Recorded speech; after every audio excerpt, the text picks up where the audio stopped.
ये गमाई आली का? मला ठाऊक आहे, कालच्या भागातली जेव्हा तू कथा बघितली तेव्हा तुला आता स्वस्थ बसू देत नाहीये. मुळात त्याला कारणच असं आहे की गोष्टच त्या पद्धतीची अतिशय अद्भुत आणि रंजक आहे. या शिवपार्वती विवाहाची आता हेच बघ ना माई की नियतीच्या मनात काहीतरी विशिष्ट ठरलेलं होतं आणि पार्वतीची जी माता आहे मैनावती तिच्या मनात मात्र काही भलतंच होतं. तिला वेध लागले होते आपली एकुलती एक कन्या पार्वतीच्या विवाहाचे. मग स्वाभाविक आहे की आपल्या एकुलत्या एक कन्येचा विवाह एखाद्या योग्य त्या राजपुत्राबरोबर साजेसा व्हावा अशी इच्छा का नसावी. पण माई जे विधी लिखित आहे ते मात्र कधी बदलत नसतं. महादेव ह्यांचे नाव उच्चारताच जणू वैराग्याचा आत्मिक साक्षात्कार होतो, परंतु आजतागायत मला त्यांचे दर्शन घडले नाही, म्हणून मी अधिकाधिक अधीर होत गेले आहे. मुनिवर म्हणत होते की महादेवांनी स्वतःला एका गुहेमध्ये बंदिस्त करून घेतले आहे. ते समाधीस्थ झाले आहेत. कित्येक वर्ष ते त्यातून बाहेर देखील आले नाहीत. कसे असतील ते? कुठे असतील ते? नाथ, पाहिलत का देवी पार्वतीची मनस्थिती किती चिंतातूर आहे ते. आणि मला आदिशक्तीचे पार्वती रूप अगदी मनापासून लोभसवाणे भासत आहे, नाही का? निश्चितच देवी, लोभसवाणे कसे नसेल, सरते शेवटी ती आमची बहीणच आहे, नाही का? होय तर, परंतु एक वेच आपल्या ध्यानी आलेला दिसत नाहीये. तुम्ही जरी पार्वतीच बहीण मानले तरी त्या साक्षात आदिशक्तीचे रूप आहेत. याची महादेवांना किंचितही कल्पना आहे का? देवी सती एका नवीन लोभस रूपात अवतरले आहेत आणि महादेव अगदीच अनभिज्ञ आहेत. त्यांना ह्या समाधीमधून जागे करायला हवे. नारायण नारायण. पाहिलंच लक्ष्मी, तुझ्या मनात एक शंका निर्माण झाली आणि त्या शंकेचे समाधान साक्षात आपल्या समोर प्रकट झाले, नाही का मुनिवर? प्रभू, या सृष्टीमध्ये कोणत्याही शंकेचे समाधान आपल्यापासून लपलेले थोडीच आहे. प्रणाम भगवान विष्णू. प्रणाम देवी लक्ष्मी. प्रभू, आम्हास असे वाटते आहे की देवी पार्वती ह्या विवाहयोग्य झाल्या आहेत आणि याच कारणास्तव ही सुयोग्य घटिका असू शकते की महादेवांची समाधी भंग व्हावी. आपला विचार योग्य आहे देवेंद्र, परंतु एक धोक्याची शक्यता आपल्याला विसरून चालणार नाही. अतिशय क्रोधित अशा मनस्थितीत महादेव समाधीस्थ झाले आहेत आणि त्यात इतक्या वर्षांची कठोर तपश्चर्या. त्यामुळे महादेवांना वैराग्य प्राप्त झाले असल्याची दाट शंका आमच्या मनी येते. अगदी योग्य बोललात प्रभू. आपण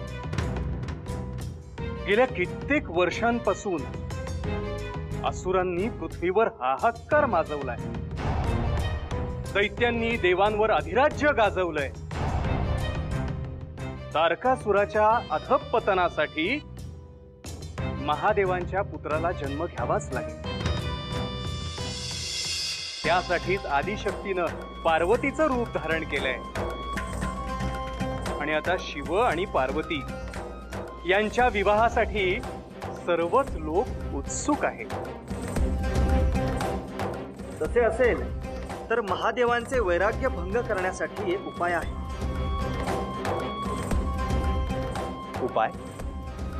तो कोणता?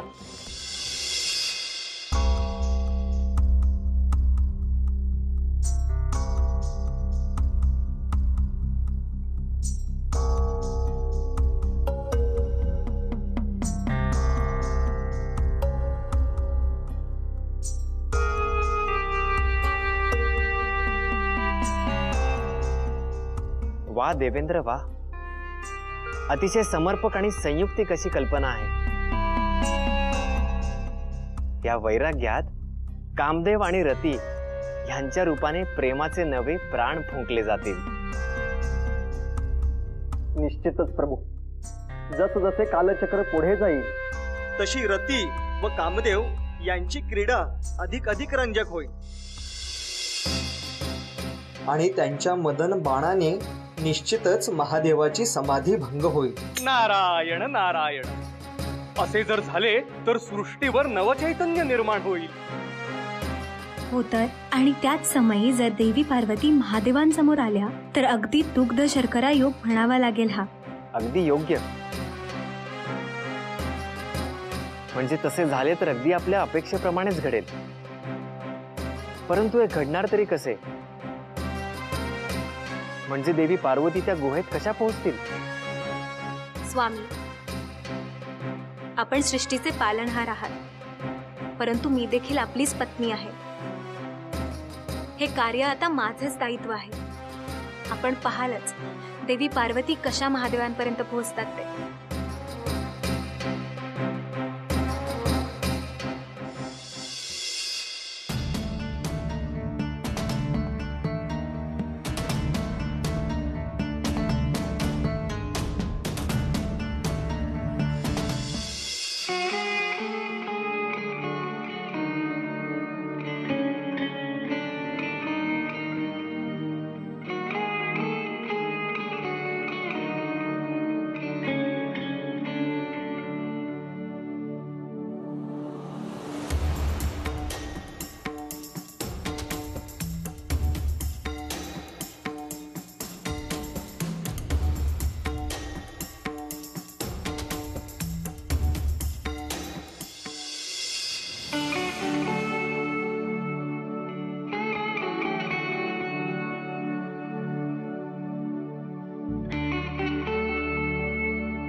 पार्वती, ही आभूषणे तू अंगावर चढवणार म्हणून मी डोळ्यात तेल घालून निवड केली आहे.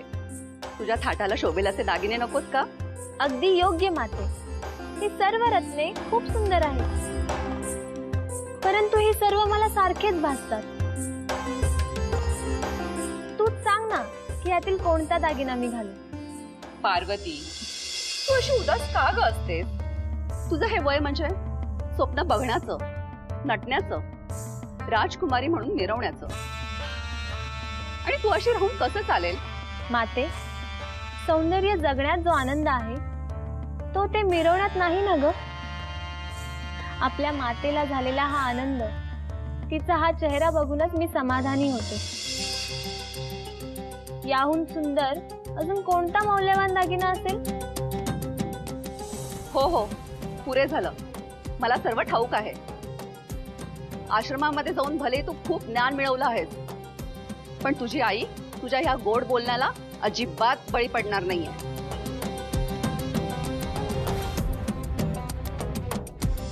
आता मी जे सांगते तेच तुला करायचंय. तुझं आता लग्नाचं वय झालं आहे, त्यामुळे तू तशीच राहायला हवीस. पुरे झाला तुझा तो आश्रमातील सहवास. तिथे जाऊनच तू विरक्ती घेतलेल्या स्त्रीसारखी झाली आहेस. तसे अजिबात नाहीये महाराणी. प्रणाम महाराणी. पार्वती, ओळखलेत आम्हाला? ओळख वाटते तर खरं, परंतु आपली ओळख ही जन्मोजन्मीचीच आहे पार्वती. तुम्हाला आठवेलच. आम्हाला देखील आश्रमात असतानाच उमगले. आणि बर का महाराणी, आपल्याला आश्रमाच्या राणीमानाबद्दल काहीतरी गैरसमज निर्माण झालेला आहे. आश्रमात वैराग्य नाही, आत्मज्ञान प्राप्त होते. विरक्ती नाही, आयुष्याचे मर्म समजते, जगण्याचा अर्थ कळतो. हेच हेच नको ते विचार तिच्या मनात येत असतात. पार्वती, तू एक राजकुमारी आहेस. तुझ्यात आणि सामान्य स्त्रीमध्ये बरंच अंतर आहे. उंची वस्त्रे, आभूषणे आणि सुगंधी उंची द्रव्य ह्यामध्ये तू रमायला हवंस. परंतु महाराणी, पार्वती व इतर महिलांमध्ये निश्चितच अंतर आहे. अनेकींना मोह असतो तो आभूषणांचा, आणि पार्वतीस भावते ती रुद्राक्षाची साधी माळ. होय माते, मला नकोसे वाटतात हे ऐहिक दागिने. ह्या रेशमी वस्त्रांपेक्षा वृक्षवल्कले मला जास्त ऊब देतात. अत्तरे, सुगंधी द्रव्य एकीकडे आणि धुपारतीचा मनमोहक दरवळ मनाचा ठाव घेतो. आता तू ऐक, मी काय सांगते. तुझा विवाह एखाद्या राजकुमाराशीच आम्ही करून देणार आहोत. कोणा वनवासी साधूशी नव्हे, त्याने संसारिक सुखावर तुळशीपत्र टाकून दिले आहे. तुझ्या मनात असेल तर तू आत्ताच काढून टाक. चला ग माते,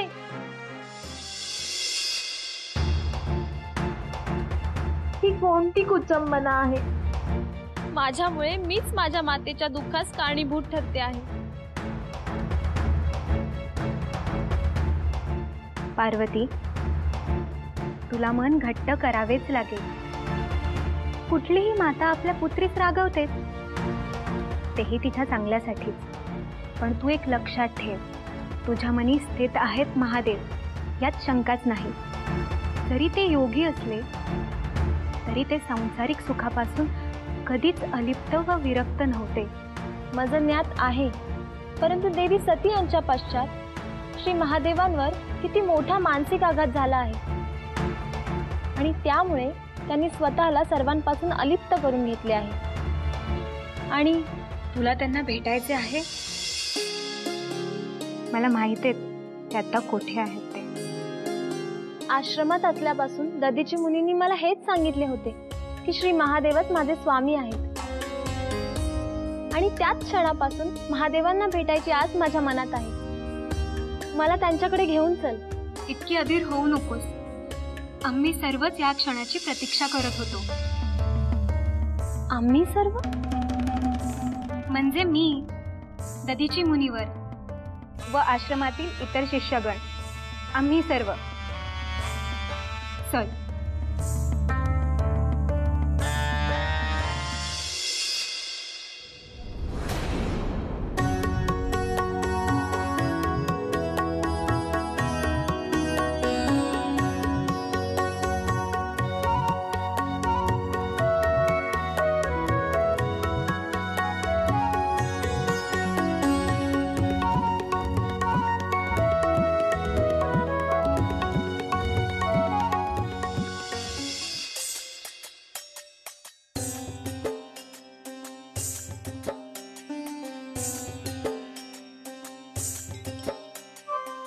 हे आपण कुठे आलो आहोत?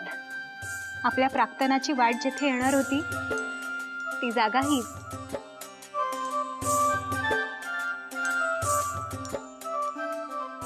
जा पार्वती.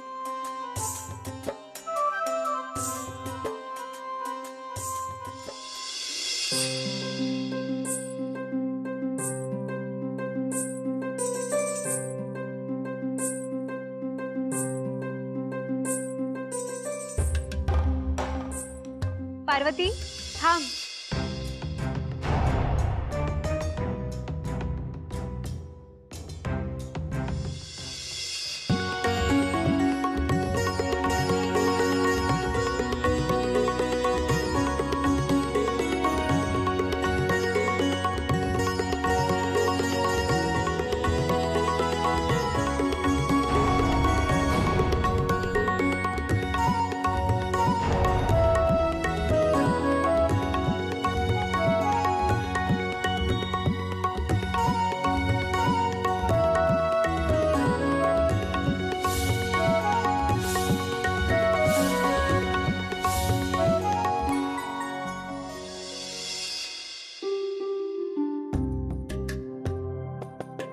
आता जा पार्वती.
क्षमा करा महादेव, आपली समाधी भंग करण्यासाठी आम्हाला प्राचारण करण्यात आले आहे.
पार्वती,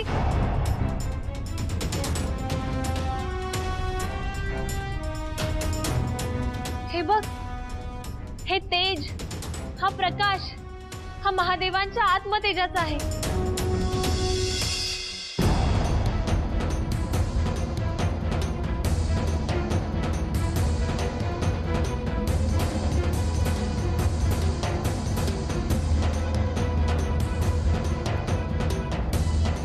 आज मला महादेवांचे दर्शन घडणार, यात शंका नाही.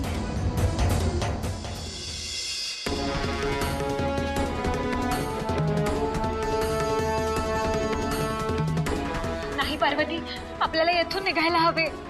अगं पण तूच तर मला महादेवांच्या दर्शनासाठी येते होते.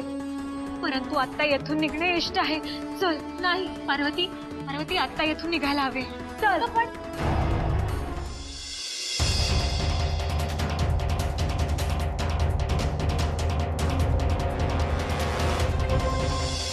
माई, कशी नियती सर्वांची परीक्षा बघते बघितलं.